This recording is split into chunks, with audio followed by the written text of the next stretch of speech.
आ रहा है। हमारे साथ खास मेहमान इस वक्त जुड़ रहे हैं। Group captain retired UK Devnath, रक्षा विशेषज्ञ के तौर पर संजीव श्रीवास्तव, विदेश मामलों के जानकार, कर्नल दिनेश नैन, विदेश मामलों के जानकार, और मेजर मोहम्मद अली शाह, रक्षा विशेषज्ञ के तौर पर हमारे साथ इस वक्त जुड़ रहे हैं। एक एक करके हम सबके साथ ये बातें करेंगे, लेकिन सबसे पहले संजीव श्रीवास्तव जी मेरे साथ जुड़ रहे हैं। बहुत स्वागत है संजीव जी आपका। संजीव जी, मैं बहुत सीधा सवाल पूछूंगा।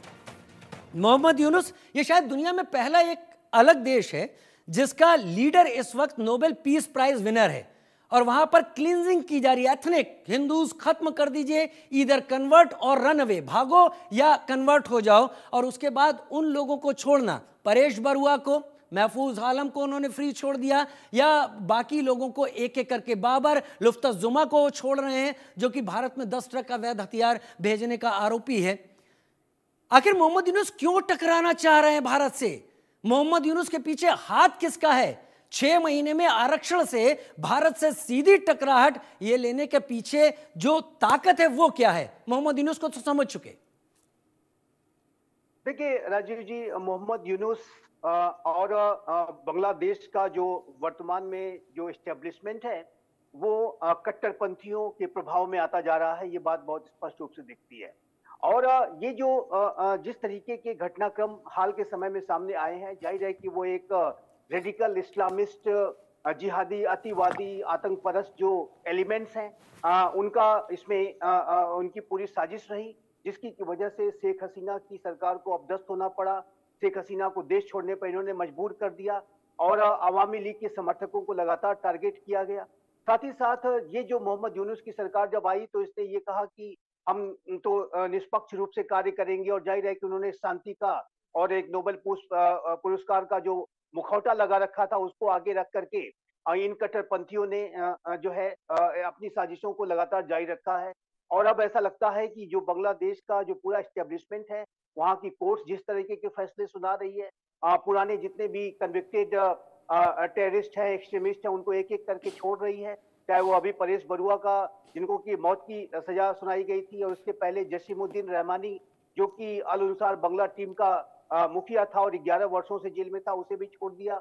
जमाते इस्लामी बांग्लादेश पर मोहम्मद यूनुस ने प्रतिबंध हटा दिया, और उसके साथ जुड़ा हुआ जो एक कुख्यात छात्र संगठन है इस्लामी छात्र शिविर, उसके ऊपर भी प्रतिबंध हटा दिया। तो ये जो सारी घटनाक्रम है वो इस बात को दर्शाते हैं कि बांग्लादेश में जो रेडिकल जो फोर्सेस हैं, जो जिहादी इस्लामिस्ट मानसिकता रखने वाली, आतंक परस्त मानसिकता रखने वाली जो फोर्सेस हैं, वो अपना प्रभाव, अपना दबदबा बढ़ा रही हैं, और मोहम्मद यूनुस की सरकार उनको शह देने का ही एक तरह से कार्य कर रही है।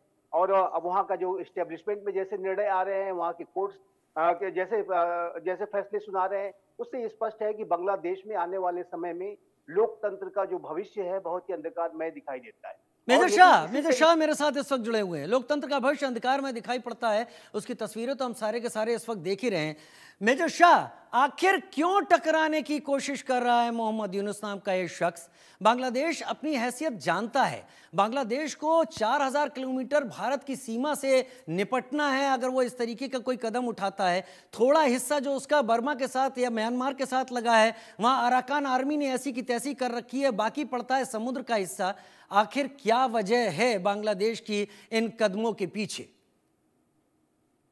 जी राजीव भाई, आपका बड़ा अच्छा सवाल है। देखिए, बांग्लादेश हमारा एक ऐसा अनोखा पड़ोसी था जो कभी हमारी तरफ कोई हॉस्टाइल या बुरी नजरों से नहीं देखा, क्योंकि बांग्लादेश को वजूद ही मिला था हिंदुस्तान से 71 में, और हिंदुस्तान पाकिस्तान के युद्ध में, जहाँ पे मेरे फादर ने भी लड़े बड़े बहादुरी से उनके पलटन के साथ।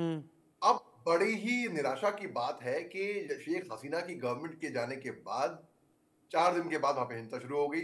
मोहम्मद यूनुस साहब वहां पर आगे केयरटेकर प्राइम मिनिस्टर बन के नोबेल पीस लॉरिएट, और बड़े शर्म की बात है कि एक नोबेल पीस लॉरिएट के कमांड के अंदर इतनी ज्यादा हिंसा हो रही है। मेरे ख्याल से अब ये वक्त आ गया है कि जितने भी हिंदुस्तान के मुसलमान हैं, सबको एक साथ होके, एकजुट होके इसके खिलाफ आवाज उठानी पड़ेगी। उनको बोलना पड़ेगा कि ये कतई नामंजूर है बांग्लादेश के अंदर। ये बांग्लादेश के अंदर जो मेरे हिंदू भाई बहन के साथ हो रहा है वो कभी नहीं, वो कतई नहीं चालू, वो मंजूर होगा। वो बिल्कुल उसकी सख्त से सख्त निंदा की जाएगी। बल्कि आप देखिए बहुत सी ऐसी संगठन हैं जो इस पे आवाज उठा रही हैं। अब बांग्लादेश जो है वो चाहता है कि वो हॉर्न लॉक करे हिंदुस्तान के साथ।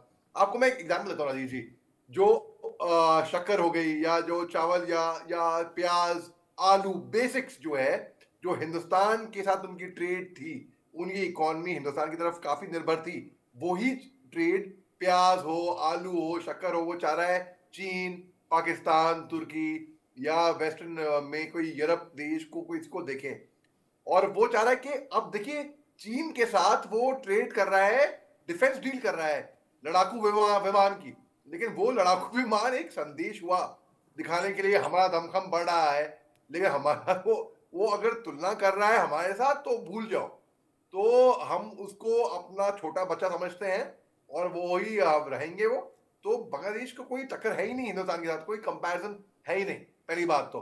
अब जो परेश बरुआ कि जो अल्फा के लीडर हैं, तो अब आप देखिए उनका रिलीज 2004 में एक आर्म स्मगलिंग केस हुआ था और 2014 के अंदर ये सजा सुनाई गई थी।